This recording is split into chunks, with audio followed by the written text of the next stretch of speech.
अर्ज बाद झालेले नाही आहेत.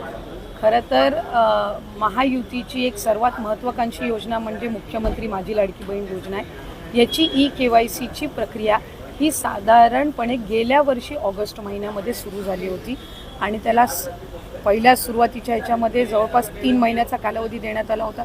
मग वाढवून आणखीन 2 महिने दिला, आणखीन 2 महिने त्याच्यामध्ये वाढ झाली आणि असा 8-10 महिन्यांचा कालावधी हा KYCसाठी दिला होता. आणि ही KYC प्रक्रिया ही फक्त ह्या लाडकी बहीण योजनेमध्ये नाही आहे, तर ज्या ज्या राज्याच्या डायरेक्ट बँक ट्रान्सफरच्या योजना आहेत म्हणजे DBTच्या योजना आहेत, ह्या सगळ्यांमध्ये KYC प्रक्रिया केली जात असते. आणि हा जो 80 लाखाचा आकडा आहे हा फक्त KYCचा नाही. यात KYCचे काही महिला असतील ज्यांनी KYC केलेली नसेल इतक्या मुदतीत सुद्धा तेही आहेत.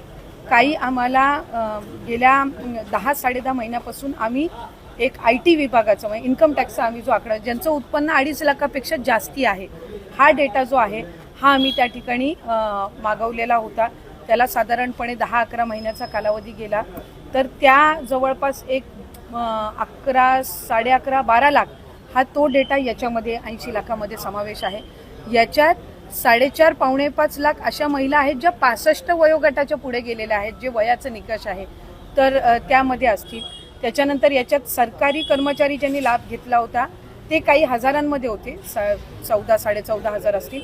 त्यांच्याकडून वसुली जी आहे ही गेल्या 8 महिन्यापासूनच सुरू आहे, त्याच्यामुळे ते याच्यामध्ये आहेत. तर अशा पद्धतीनं काही नमो शेतकरीचे आहेत जे नमो शेतकरीचाही लाभ घेत होते, याचाही घेत होते.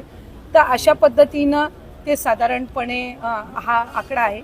याच्यात सुद्धा काही आमच्याकडे ज्या लाभार्थी महिला आहेत यांनी विनंती केलेली आहे की त्यांनी KYC करून सुद्धा त्यांना लाभ हा बंद झालेला आहे.